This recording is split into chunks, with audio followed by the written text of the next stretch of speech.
Ne crains pas la tempête. Reste tranquille, la paix viendra. On chante un cœur. Avec foi. Jésus pourvoit toujours.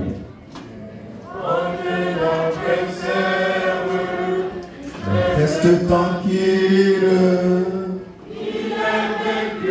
Alléluia. Oh, la puissance de Jésus, l'ennemi s'enfuit, tu es vainqueur. Oh, la puissance de Jésus, l'ennemi s'enfuit, tu es vainqueur. Amen. Nous bénissons Dieu pour ce dimanche 9 novembre 2025. Pour sa présence, pour sa grâce, pour sa fidélité, son amour envers nous. Et ce matin, nous allons ensemble faire la prière des saints pour dire à Jésus que vraiment nous sommes 3 fois saints. Amen. En nous, il n'y a pas de péché, il n'y a pas d'iniquité. C'est ça qui est là. Alléluia. Prions. Nous te bénissons, Seigneur, le Saint des Saints, l'infiniment Saint, car tu as engendré dans ce pays en Côte d'Ivoire un peuple saint, juste et parfait, un peuple 3 fois saint. Merci pour ta fidélité, merci pour notre sainteté, merci pour notre salut. Que la gloire, la louange, la puissance, la fidélité, la royauté te reviennent au sein des siècles. Merci au nom tout-puissant et tout suffisant de Jésus. Amen. Nous asseoir. Je suis frère Christ Maurice, le Fils de l'homme 3 fois saint, l'homme qui ne pratique pas le péché et qui ne peut pécher, le Machia du Seigneur et le juif de la tribu de Juda, le mal-aimé des hommes, mais le bien-aimé de Dieu. Je vais vous prêcher l'évangile que les gens n'aiment pas. L'évangile de la gloire, de la perfection en Christ. Et ce matin, Dieu voulant, on va examiner les Écritures pour faire jaillir la lumière de ce jour en parcourant 3 ou 4 mystères. Le tout premier est le suivant. Jésus, l'agneau immolé, avait des défauts. Jésus, Christ de Nazareth, l'agneau de Dieu immolé, avait des défauts. Il y a un passage là où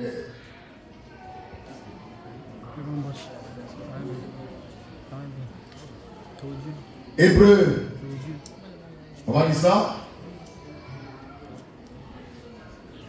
On va prouver par les Écritures que Jésus-Christ, en tant qu'agneau de Dieu, immolé, n'était pas parfait. Il était imparfait. En lui, il y avait des défauts. On a trouvé le passage, Hébreu 5, 9. Lecture. Le thème c'est Jésus-Christ, l'agneau de Dieu immolé, avait des défauts. Il n'était pas parfait. Quand il a été crucifié sur la croix du calvaire, il était imparfait. Il n'était pas parfait, il était imparfait. Il avait des défauts. On peut lire ça? Hébreu 5, verset 9. Hébreu 5, 9. Lecture. Et qui comme ça? Hébreu 2, 10. On efface ça.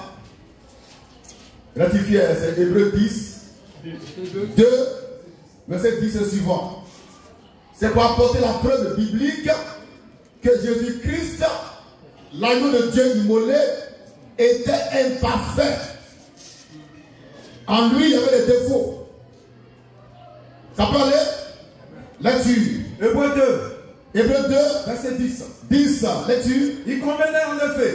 Il convenait en effet Que celui pour qui et par qui sont toutes choses et qui voulait conduire et qui voulait conduire conduire à la gloire à la gloire. Beaucoup de fils. Beaucoup de fils. Éleva à la perfection. Éleva à la perfection. Par la souffrance. Par la souffrance. Le prince de leur salut. Le prince de leur salut. On le dit prince du salut. Égal Jésus-Christ homme. Amen. Ce Jésus-là, d'après Hébreux 2:10, a été élevé à la perfection par la souffrance. Autrement dit, il n'était pas parfait avant d'être élevé à la perfection. C'est clair? Amen. Étant qu'il n'est pas parfait, ça veut dire en lui il y a des défauts. Amen. Dans Jésus-Christ, la nuit immolée, il y avait des défauts, des imperfections. Et on va voir tout à l'heure quels sont ces défauts-là. Ça peut aller? Maintenant,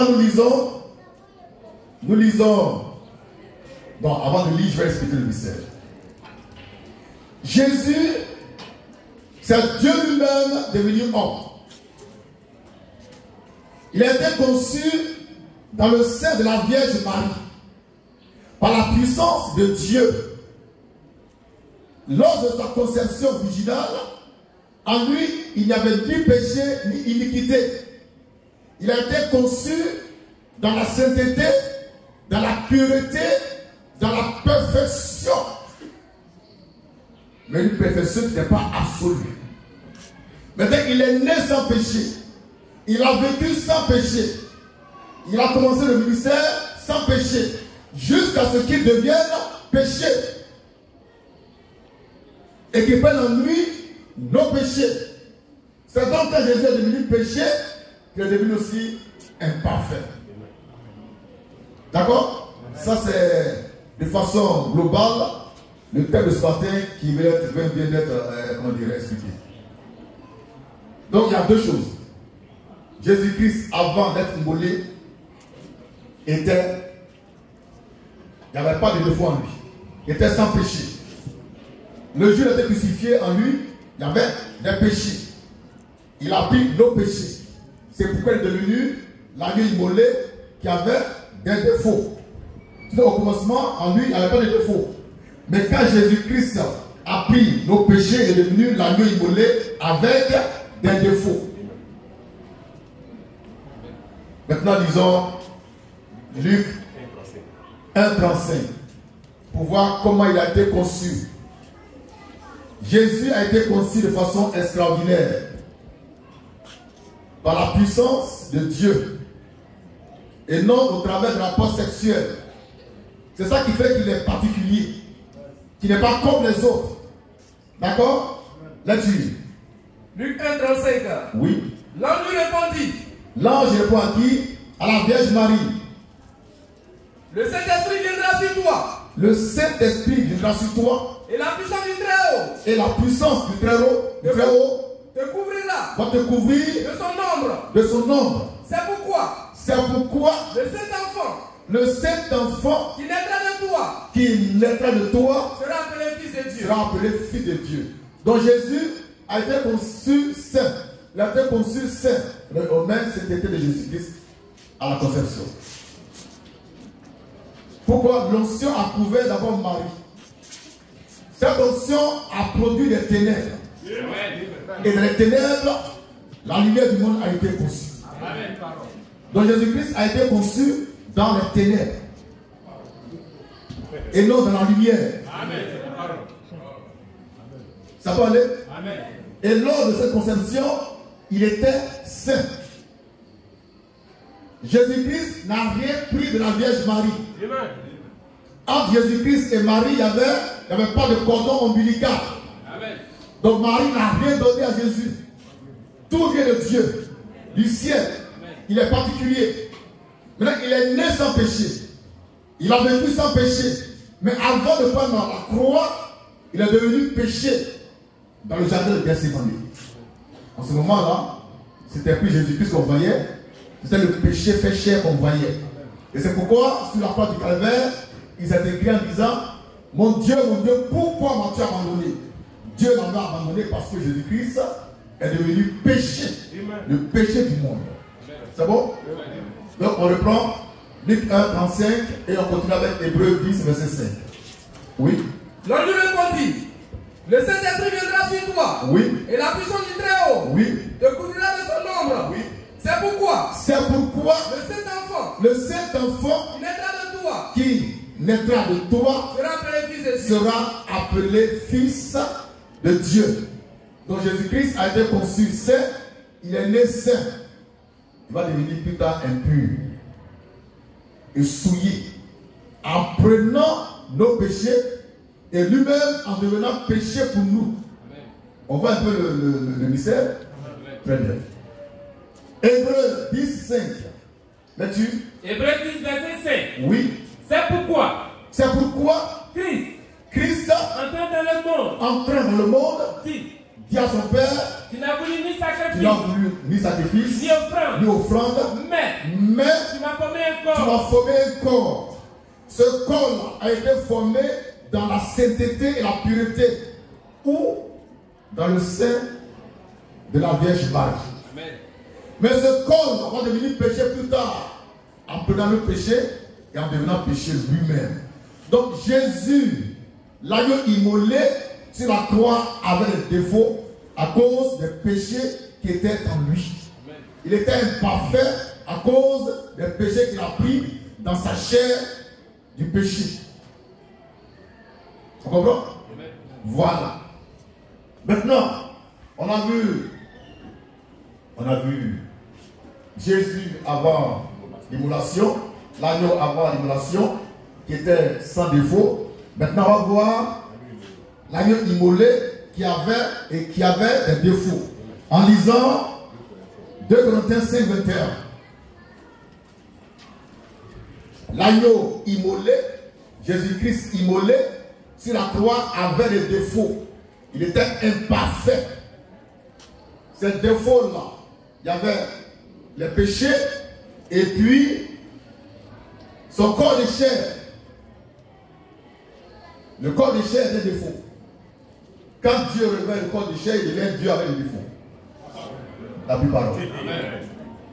On peut lire 2 Corinthiens 5, 21. Oui. Celui qui n'a pas connu le péché. Celui qui n'a pas connu le péché, il a fait devenir péché pour nous. Dieu l'a fait devenir péché pour nous les pécheurs. Afin que nous devenions. Afin que nous les pécheurs, nous devenions en lui Jésus-Christ. Justice de Dieu. Justice de Dieu.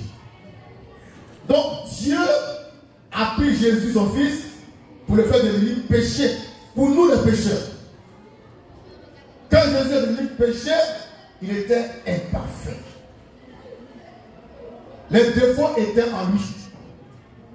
Le défaut par excellence ici, c'est le péché. Qu'il a complètement changé en péché. Et son corps est devenu un corps impur, un corps souillé. Le corps du péché de Jésus-Christ. D'accord? On reprend 2 Corinthiens 5, 21. 2 Corinthiens 5, 21. Oui. Celui qui n'a pas connu le péché. Celui qui n'a jamais péché.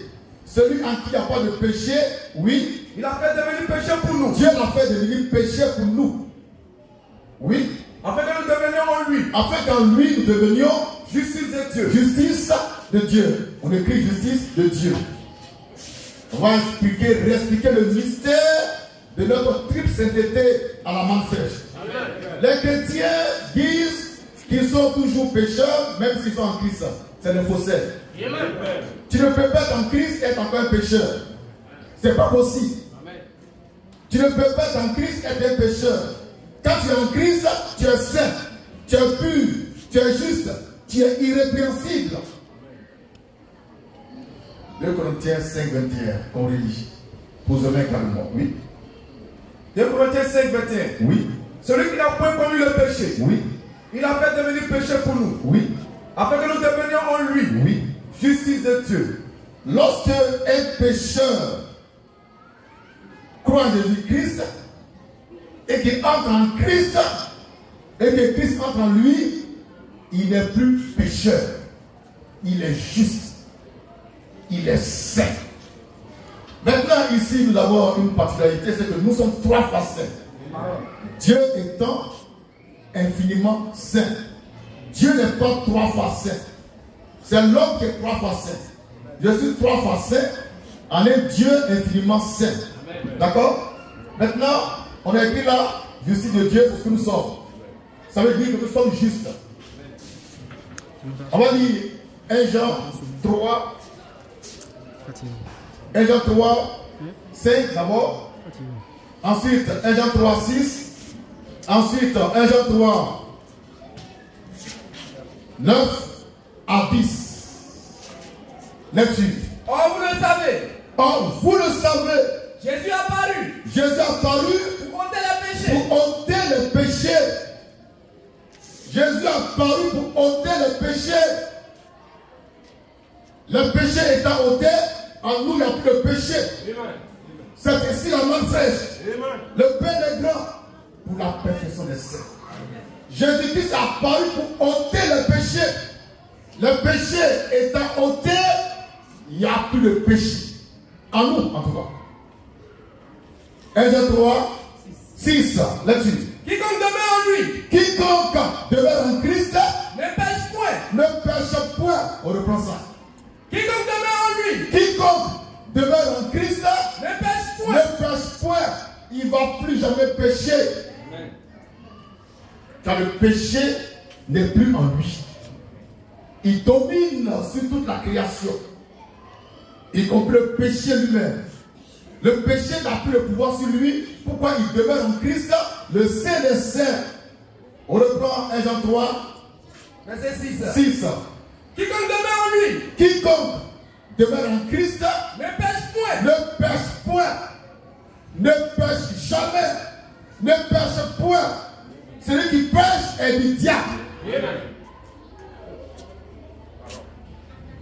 Quiconque pêche demeure en Satan. Donc les pécheurs là, voici votre gars. Vous êtes en Satan. Satan est votre père. Mais nous qui sommes en Christ, nous ne péchons point. On ne peut même pas pécher. Parce que Christ est en nous et que nous sommes aussi en lui. Il y a cette union mystique avec le mystique Jésus-Christ. Ça peut aller? Là-dessus, 1 Jean 3, 9. 9. Oui. Quiconque est né de Dieu Quiconque est né de Dieu ne pratique pas le péché. ne pratique pas le péché. Parce que la semence de Dieu Parce que la semence de Dieu demeure en lui. demeure en lui. Et il ne peut pécher. Et il ne peut même pas pécher Parce qu'il est né de Dieu. parce qu'il est né de Dieu. Chrétien, baptiste évolution.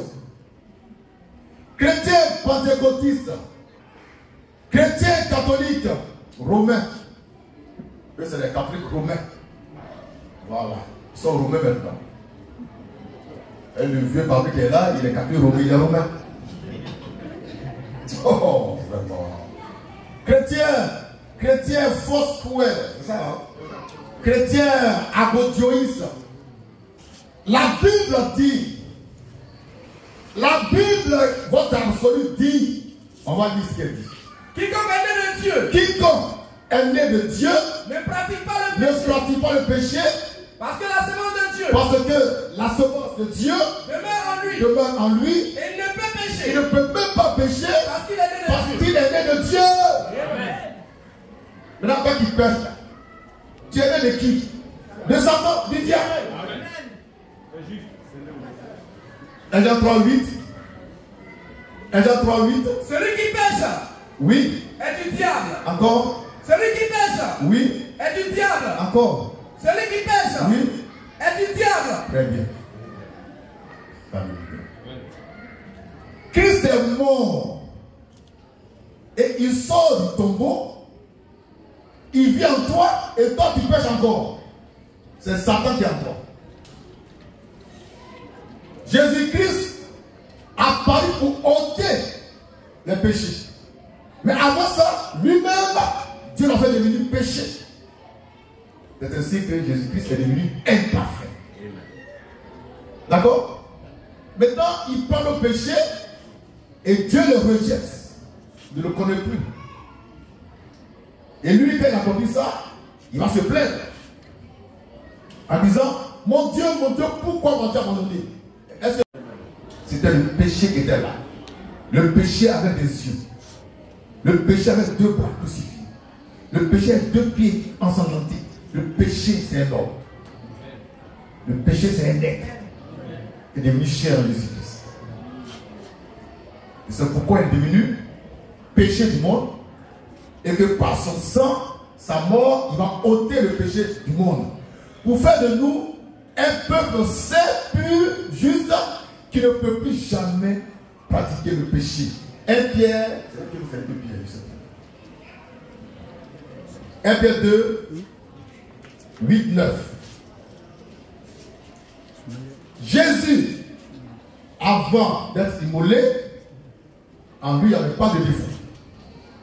Mais quand il était immolé, il y avait en lui des défauts. On l'a décroché de la croix pour l'enterrer. Il y avait encore des défauts en lui. D'accord? Les péchés étaient encore en lui. Maintenant, dans le tombeau où il était enseveli, il s'est produit un grand mystère qu'un seul homme a pu voir. Avant que Jésus ne sorte du tombeau, Dieu, il est descendu là-bas pour faire une œuvre de transformation d'abord. Quand le péché est devenu chair en Jésus-Christ, il doit sortir avec un corps qui n'a plus de péché. Alors Dieu a opéré un miracle extraordinaire. Le sang de Jésus-Christ, qui était versé à la croix, était du sang maudit. C'est du sang maudit. Et puis il y a un prophète qui dit, là, le messager de l'Alliance, il boit le sang maudit qui descend de la croix. Il dit, il est le messager de l'Alliance. Et puis il est assis au pied de la croix, et puis il ouvre sa gueule, et puis il boit le sang qui sort du côté droit de Jésus. Ce sang-là est maudit. C'est pourquoi lui-même là, il est maudit. Le sang de la croix est maudit. On ne boit pas ça. Donc Dieu va changer le sang maudit en sang bénédiction. Donc Jésus il sort du tombeau avec un sang nouveau, avec lequel il monte au ciel pour croiser le roi des rois. Et quand Dieu a vu ce sang nouveau, il dit, j'ai agréé le sacrifice. Alléluia! Oh la parole. Donc ceux qui boivent le sang de la croix, arrêtez ça. Amen. On va lire quelle écriture? 1 Pierre 2. Verset 9, oui. 1 Pierre 2, verset 9. Oui. Vous, au contraire, vous, manifestez au contraire, vous êtes une race élue. Vous êtes une race élue. Et un sacerdoce royal. Un sacerdoce royal. Une nation sainte. Une nation sainte. Un peuple acquis. Un peuple acquis. Afin que vous annonciez. Afin que vous annonciez les vertus de celui qui vous a appelé. Les vertus de celui qui vous a appelé. Des ténèbres. Des ténèbres. À son admirable lumière. À son admirable lumière. Vous, manifestes, vous êtes un peuple acquis. Vous êtes une nation sainte. Vous êtes un sacerdoce royal. Amen. En vous, il n'y a pas de péché. Amen. Amen. Vous êtes juste. Amen. Irrépréhensible. Amen. Glorieux. Amen. Merveilleux. On va lire rapidement Éphésiens 5. Pour la report de l'église sainte et glorieuse. 5, 22, 23, 24 et suivant. Amen. Je suis en train de te rappeler ta position en Christ. Amen. Tu n'es plus un pécheur. Tu étais pécheur, mais tu n'es plus pécheur. Tu étais pécheur, adultère, menteur, malveilleur. Mais maintenant tu es saint. Tu es 3 fois saint. Christ, le Saint des saints, habitant en toi. Il te communique sa sainteté. Tes pensées sont saintes et saines. Tes désirs sont saints et glorieux. Et Satan ne peut même pas te faire tomber dans le péché. Ce n'est pas possible. Alléluia. On peut lire. Éphésiens 5. Oui. 25 à 27. Oui. Marie. Oui. Et même aux femmes. Oui. Comme Christ a aimé l'église. Oui. Et s'est livré lui-même pour elle. Oui. Afin de la sanctifier par la parole. Oui. Après l'avoir purifiée. Oui. Par le baptême d'eau. Oui. Afin de faire paraître. Afin de faire paraître Devant lui. Devant lui. Cette église. Glorieuse. Glorieuse. Sans tache. Sans tache. Ni ride. Ni ride. Ni rien de semblable. Ni rien de semblable. Mais sainte. Mais sainte. Et irrépréhensible. Irrépréhensible. Si tu n'es pas dans une telle église, il faut sortir rapidement. L'église est sainte. Elle est glorieuse. Elle est sans tache. Elle est sans ride. Ni rien de semblable. Elle est irrépréhensible. C'est ça la vraie église. C'est pas ces...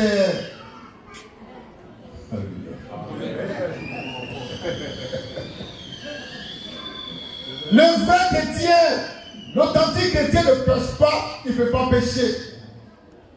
Galates. Romains 6, 14. Bon, on va vérifier. Hein. Quelqu'un prépare Isaïe 53, 11 à 12. Romains 6, 14. On a trouvé? Il n'y a pas de quoi, lecture. Romains 6, verset 14. Oui. Car le péché Car le péché n'aura pas de pouvoir sur vous, n'a pas de pouvoir sur toi, puisque vous êtes puisque tu es non sous la loi, non sous la loi, mais sous la grâce. mais sous la grâce. Les fauteurs de troubles, spirituellement parlant, ils disent que sous la grâce, c'est là qu'on peut pécher qui a rien. Or, c'est le contraire. Quand tu es sous la grâce, tu ne peux plus pécher. Amen. Si tu pêches, tu es sous la loi. Amen. Même si tu connais Bible par cœur. Pourquoi nous on ne pêche pas? C'est parce que nous sommes sous la grâce et non sous la loi. Amen. C'est aussi simple que ça. Amen. Amen. Amen. Donc Jésus-Christ, à sa naissance, était sans défaut. Mais sur la croix, il y avait en lui des défauts. Amen. Et le défaut par essence et par excellence ce jour-là, c'était le péché qu'il incarnait. Amen. Car Jésus le juste est devenu péché pour nous, les pécheurs, afin qu'en lui nous devenions justes, saints, irrépréhensibles, au point que notre paradis est clair. Amen. Ce matin, on est au culte là. Qui a commencé à pécher ce matin ici? On n'a pas confessé de péché parce qu'il n'y a pas de péché en nous. Amen. Ça peut aller? Maintenant, pour terminer, on va lire Isaïe 53, 11 à 12. Pour montrer que Jésus, après, est devenu péché. Pourquoi? Il a pris nos péchés. Quelqu'un prend Matthieu 26, la prière de Jésus à Gethsémani. Merci. Isaïe 53, Isaïe 53, verset 11 à 12. verset 11 à 12. À cause du travail de son âme, Oui, il rassasiera ses regards. oui, Par sa connaissance, oui, mon serviteur juif oui, justifiera beaucoup d'hommes. oui, Et il échangera de l'iniquité. oui, C'est pourquoi oui, je lui donnerai sa part Oui. avec les grands. oui, Il partagera le butin Oui. avec les puissants. Oui. Parce qu'il s'est livré lui-même Oui. à la mort. oui, Et il a été mis Oui. au nom des malfaiteurs. oui. Parce qu'il a porté Parce qu'il a porté les péchés les péchés de beaucoup d'hommes. de beaucoup d'hommes. Ça veut dire quoi? Il y a des hommes dont les péchés n'ont pas été portés par Jésus. Amen. Ça veut dire qu'ils pètent toujours. Il y a deux sortes d'hommes. Il y a des hommes dont les péchés ont été portés par Jésus. Amen. Ça, c'est nous autres. Amen. Maintenant, deuxième groupe là.